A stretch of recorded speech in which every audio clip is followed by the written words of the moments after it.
Hey, welcome to the Exit Teams podcast, where business owners get real world insight on how to build a team of advisors, maximize value, and exit on their terms.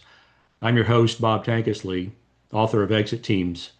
Build a team of advisors for your business sale to get a higher price.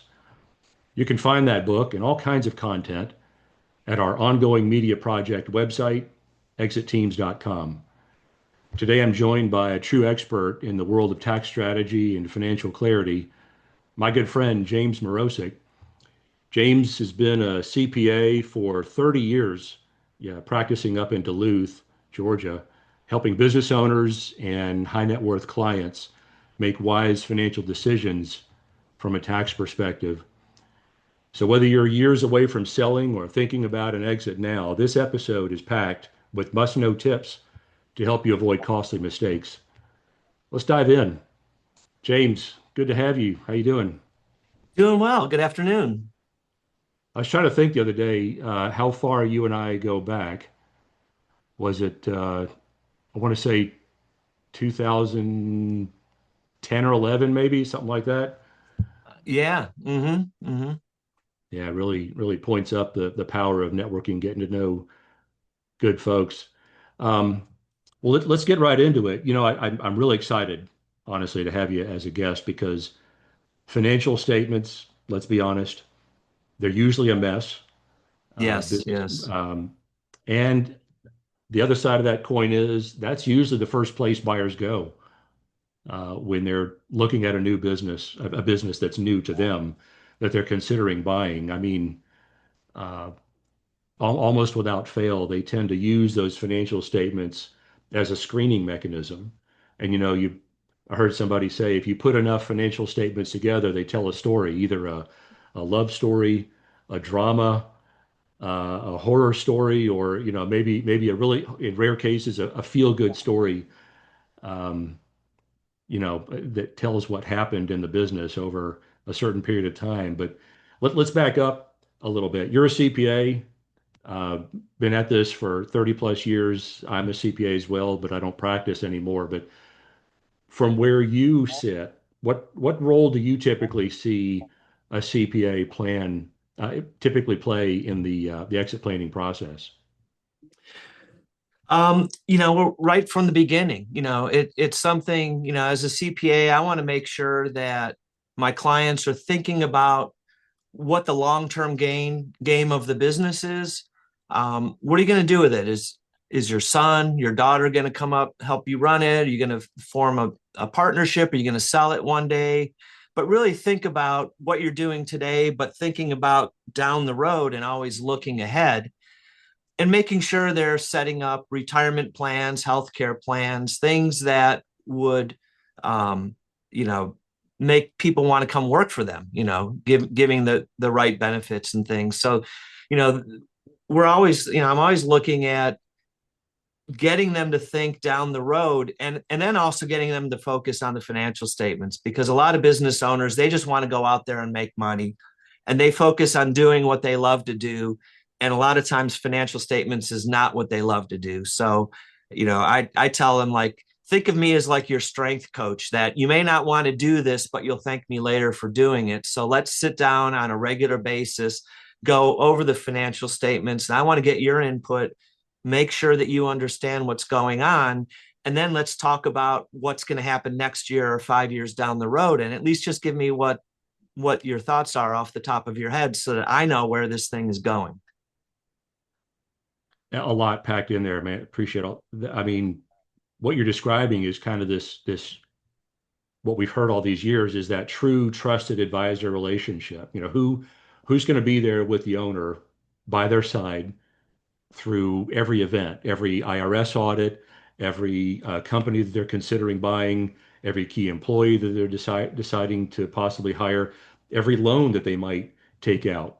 Um, the list goes on and on of all these areas where a solid CPA, a consultative CPA, as I've known you to be over these years, and they don't teach that in college, do they? I don't remember that class. I don't know about you, but this class on how to be a business owner's trusted advisor. They don't. And my mentality coming out of college is that I'm going to do a great job preparing your tax return, and I'm going to make sure that the books are accurate. And so, um, yeah, I came out of college. I'm going to do my role. I'm going to make sure your financials are in good shape. But, you learn, I've seen business owners make terrible decisions, and things go the wrong way. And you just start asking yourself, how can I help? What could I have done to prevent that bad thing from happening? And you realize, and I've had great mentors, that you really have to get involved in their life and say, I've got to know what you know, in order to give you good advice. And I've taken it upon uh, myself. It's my responsibility to really be in a position to help my clients. Anybody can, I really think keeping the books and doing a tax return isn't that difficult a job. Um, Other people can do it, but if I can help you to better run your business based on what I know, that's where I can add value. It's all about basically seeing the business owner as your partner, your friend, but you're wanting to see them be better off because of your involvement, because of what you bring to the table to help them get through all these issues that we talked about and we'll keep talking about. When in your career did you notice I have this, I can get this, I can be a business owner's partner? Mm-hmm, mm-hmm. Was it It was, within my first 5 years. um, I was a staff accountant at a small firm here in Duluth, and a business owner died. He died, and his wife didn't know what to do. And I saw the employees go scrambling, and I saw a business worth a good bit of money turn into nothing, because at the end of the day, there was nothing to sell. That there was no plan. This was completely unexpected. And the wife getting involved and trying to bring in advisors at that stage, by the time they really got their teeth sunk into it, they said, there's nothing here. All of the people who had the know-how are gone. It's just done.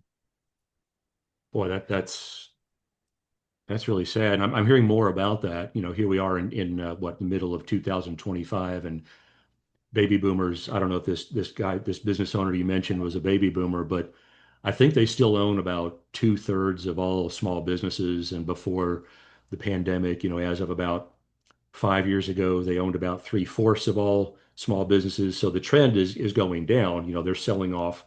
But you're right. So much of the business value is tied to them being part of the company. If you had to have some difficult conversations with clients in your practice, just kind of shake them up and get them to realize you're going to have some challenges. I hear you want to try to find another owner for this, but I'm identifying some challenges that you're going to have when you try to go sell this company. You're having some tough conversations with clients, probably.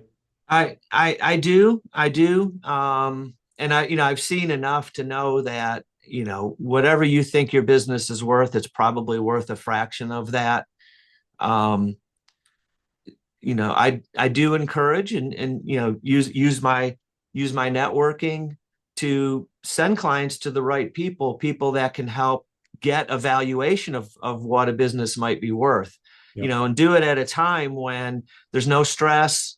You're just running your day-to-day business. You're not seriously considering selling, but that's the time to really know. And you should always have a really good idea of what your business is worth, and always have it in a shape that's ready to sell, because you never know when that day is going to occur.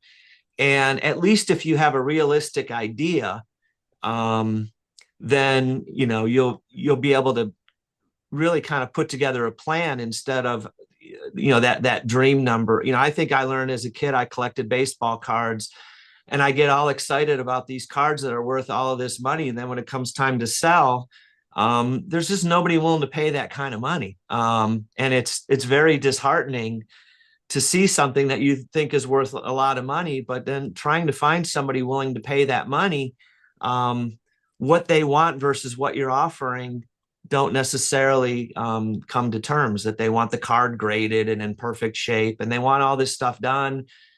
And that's the same with the business, is that they probably don't want your business the way it is today. They want something that's really in a pristine condition, something that maybe you've never had it there. But you think about yourself as a buyer, what do you want to buy? You want to buy something that's in pristine condition. 100%. Could not agree more. Have you read my book, Exit Teams? You know, I would like to comment on your book that, you know, I've read a lot of business books and they could be very dry.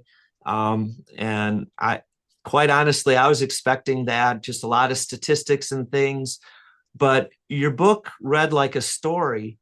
And I honestly enjoyed the story. I wasn't expecting that it was a well-written book, a great story, and really kind of got me focused and got me focused on my business too, because certainly retirement's in my future. And, you know, it's kind of like watching a Rocky film and you go, man, I got to get back in shape, you know? And I think about that with my business, is that you run your business, but you've got to think about what is it that you have to offer when it's time to retire. And it's never too soon. You know, I don't plan on retiring anytime soon, but I do think about having something that somebody would want to buy, unlike my baseball cards. You know, I do want something that people will value and want to take on, because that could be a big chunk of my retirement. It's funny you mentioned valuation. I think surveys, keep coming out year after year, and the same results. About 2%, about 2% of business owners actually understand their true transferable value. And here they've been working on this business, a lot of times in the business for years and decades. And it's not until they get in front of a buyer or a set of buyers that they start hearing what their business is really worth. It's not some pie in the sky number anymore. It's not what their friend sold his company for. It's not what, it's not worth that teaser offer that private equity firm might have given them just to get them talking. It could be worth a lot less. And I've done about 130 or so business valuation estimates over the years. And in every case, business owners start making different and better decisions about their business, but there's always still that 2% that don't know the value. But it's so much fun moving them into that category of owners who now know, because they start doing things differently. And then that leads into the question of how soon do we start making changes in the business to impress some future buyer?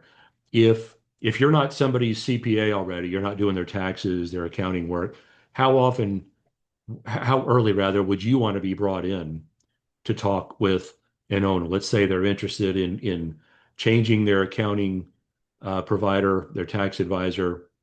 How early ahead of an exit would you like to see conversations around financial statements and tax structuring actually begin?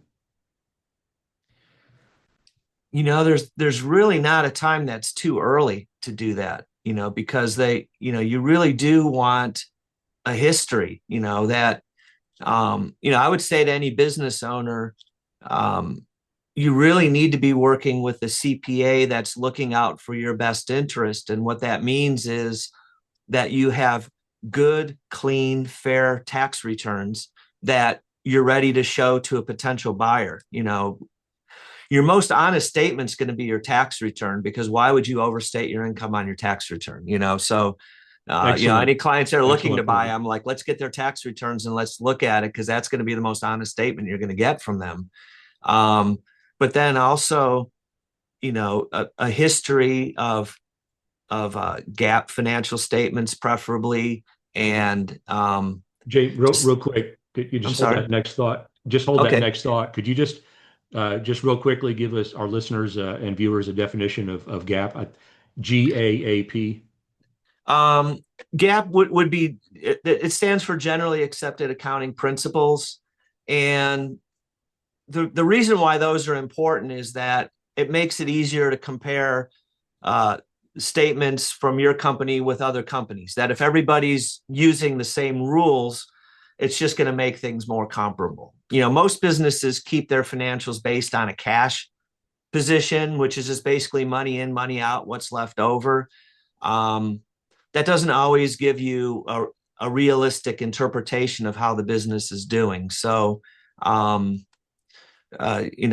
do recommend, especially as companies get larger and there's more employees, and if it's in manufacturing, GAAP becomes much, much more important. If it's more of a service industry, it may not be as important, but even if you're not doing something like GAAP, always having some sort of financial statements and some sort of discussion and plan for the future, it really goes a long way, because any potential buyer would see that you're taking the time to document how your business is doing and have discussions and plans for how you think your business is going to do.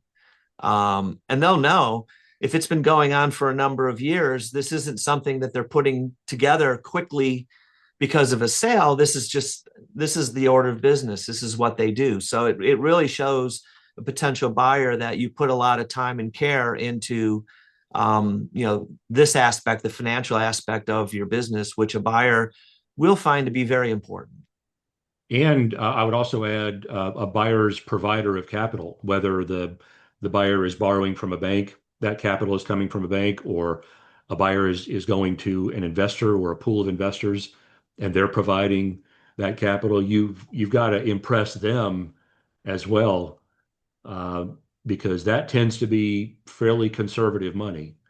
Mm-hmm. Money that's provided, especially from a bank, money that's provided to buy a business is fairly conservative. And you are 100% right. Consistency over, a reasonable number of years at a minimum of presenting the financials in a certain way, adhering to certain accounting principles. Hopefully those financials, match up very tightly with the tax returns.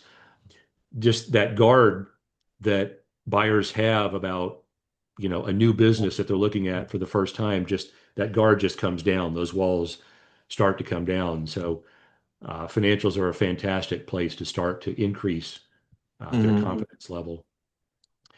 How about on the tax side?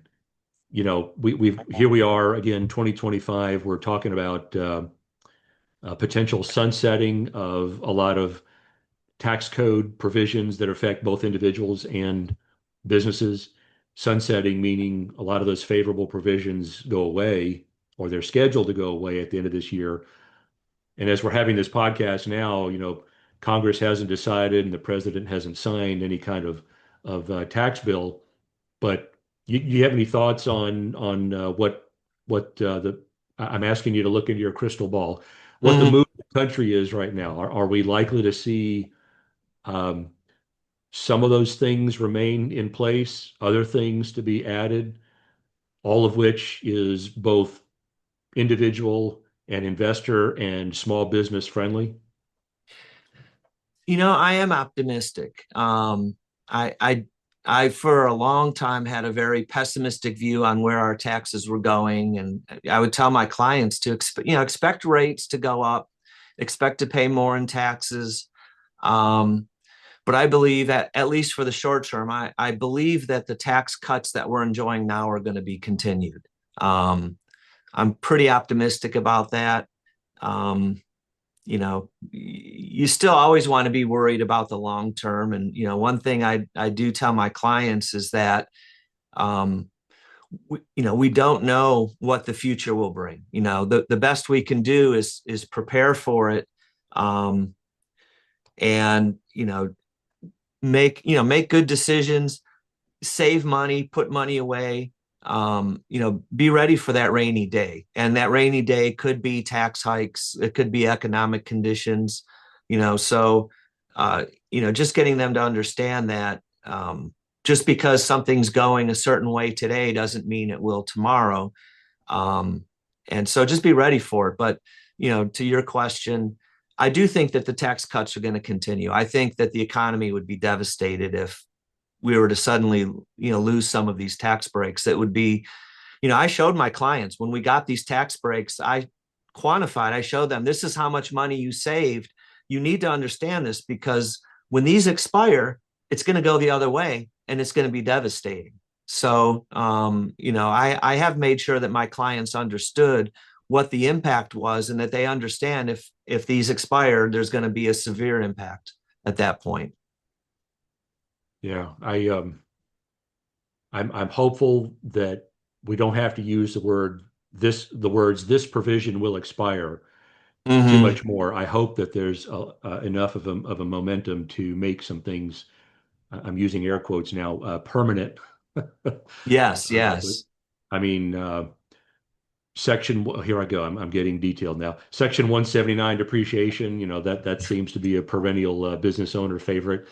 Is it 100,000? Is it 40,000? What's our income threshold? I would like, can we just do something that is etched in stone, at least sandstone, at least for a short period of time, rather than these back and forth, swings from one administration to another. Hmm. Yeah, yeah. A lot of, these small businesses, they get this 20% deduction, a small business deduction to put them on par with the corporate tax rates. And you tell a client that deduction can go away. I mean, that's a big number. For a lot of clients, that's a really nice tax deduction. And you make decisions according to that. You pay your employees more. Um, you buy more equipment. You have an optimism about your business, and when you suddenly see that you're going to have this additional burden, you really have to rethink everything that you're doing. So, I don't know. I don't know that people are prepared for, what our tax system is, if they're expecting or planning on this expiring. But I would say most people have no idea that this could even happen. And it's important, as a business owner, it's important to understand the hazards, that are basically. In front of you. Yeah, What's going on today is very important for all of us. 100%. Yeah, I mean, current news these days, as we're recording this, you got the tariff situation, you have the possible spiking of oil prices with Mm-hmm. a little bit of a Mideast activity in the Middle East.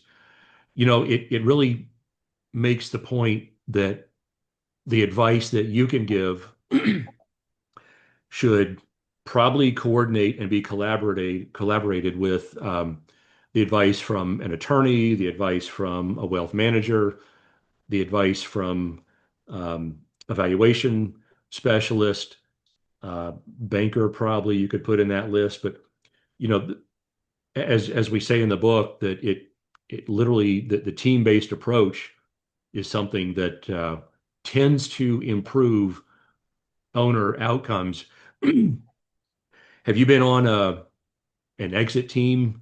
Uh, not that you and whoever else was involved might have called it an exit team, but is there a good example of lately, last year or two, for let's say, where the team came together and it wasn't just about any one person, no one on the team, no one advisor was just dominant with their advice, that the team collaborated. Has that happened in your world?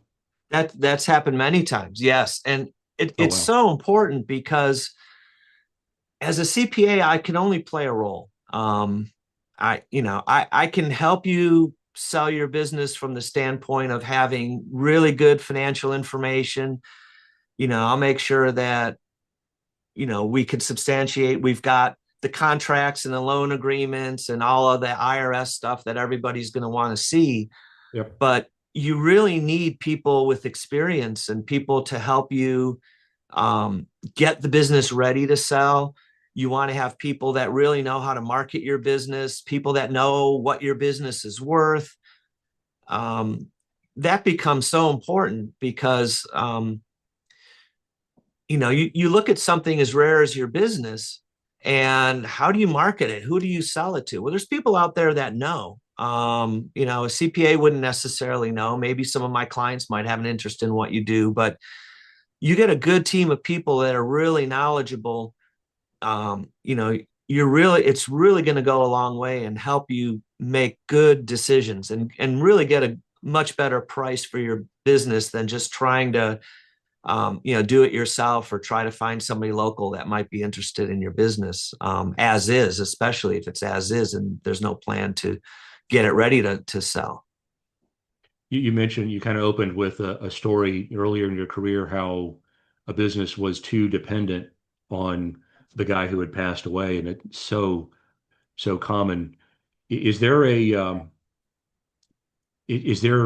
kind of a recommended length of time that this team needs to be around the owner and delivering this well coordinated advice? Have you found kind of this optimal period of time where this is when we can do the most good, and this is when we won't necessarily burn out the owner making all these changes to the business?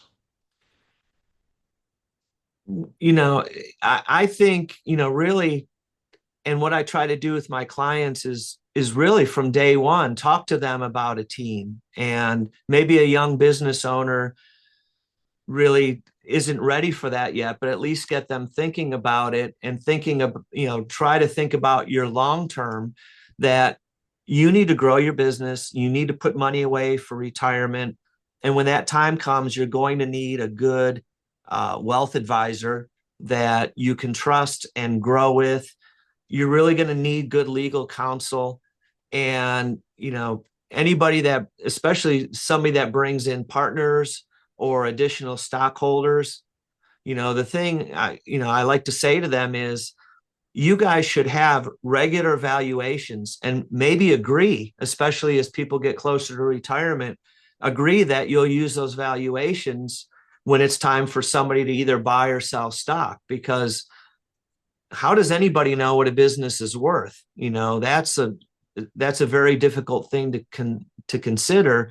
And when you have an outside party that's really not interested in any one person, that's applying metrics, it's not only constantly or regularly helping you understand what your business is worth, but now you've got something to bargain for if you're looking to do, have additional ownership, or sell and retire.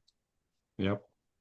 100%. Well, James, this has been phenomenal. We've talked about GAAP financial statements. We've talked about tax strategies, Mm-hmm. the importance of valuation and well-coordinated advice. This was a great show, great episode. Appreciate your time. Where can folks get a hold of you to hear more about the good work that you do? Well, my name is James Marosek, and I'm with WMBO CPA Group. I don't know, should I give my email address? Email address, phone number, sure. Okay. Email address is it's my name, J Marosek, JMarosek @WMBOB.com. Yeah. Awesome. And I would say, the best way to call is if you just look up WMBO CPA Group and just give our office a call. Carolyn will answer the phone and be glad to connect me to you. Outstanding. James, you're one of the best, man. Appreciate it. Thank you. Thank you. Well, that's a wrap for today's episode of the Exit Teams podcast. A big thank you to my friend James Marosek for sharing his insights, especially at a time when strategic tax planning can make or break a business sale. If you're a business owner thinking about your next chapter, now's the time to start building your advisory team. You can learn more in my book, Exit Teams, How to Build a Team of Advisors for Your Business Sale to Get a Higher Price, available on Amazon. And don't forget to visit exitteams.com for free resources, tools, and a master class that can help you prepare for a successful exit. Until next time, sell smart, build your team, and take control of your future.